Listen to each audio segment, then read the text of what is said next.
In the last couple videos, I talked about the local linearization of a function.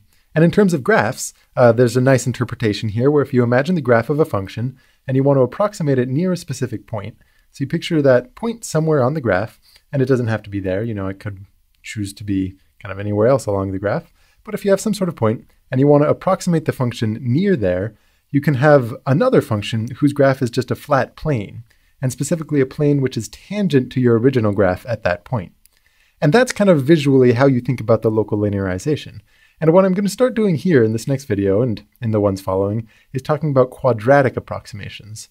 So quadratic approximations.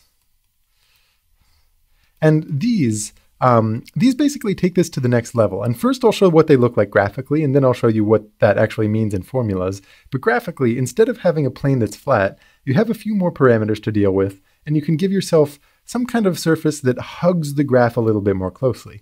It's still going to be simpler in terms of formulas. It can still be notably simpler than the original function, but this actually hugs it closely. And as we move around the point that it's approximating near, the way that it hugs it can look pretty different. And if you want to think graphically what a quadratic approximation is, you can basically say if you slice this surface, this kind of ghostly white surface, in any direction, it'll look like a parabola of some kind. And notice that, given that we're dealing in multiple dimensions, that can make things look pretty complicated. Like this right here, if you slice it kind of in this direction, moving things about, if you look at it from this angle, it kind of looks like a concave up parabola. But if you were looking at it from another direction, it kind of looks concave down. And all in all, you get a surface that actually has quite a bit of information carried within it.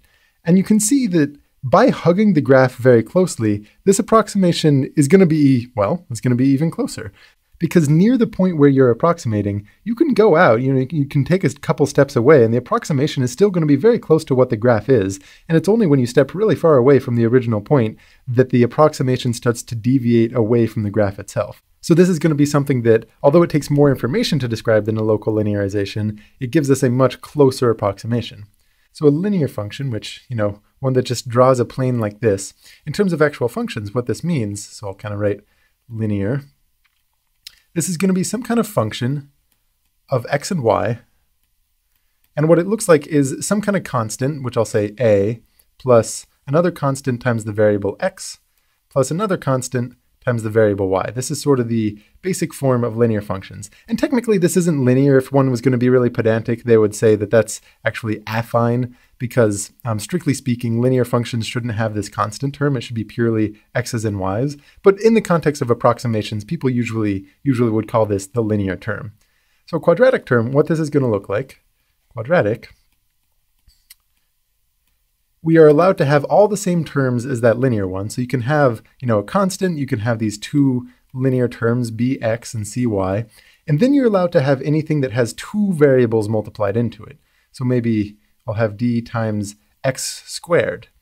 And then you can also have something times xy. This is considered a quadratic term, which is a little bit weird at first because usually we think of quadratics as associated with that exponent 2, but really it's just saying anytime you have two variables multiplied in.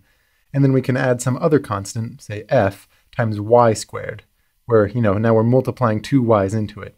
So all of these guys, these are what you would call your quadratic terms, things that, either x squared, y squared, or x times y, anything that has two variables in it.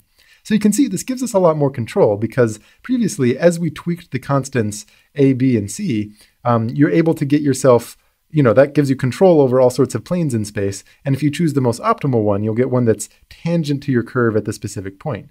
And it'll depend on where that point is. You'll get different planes, but they're all tangent.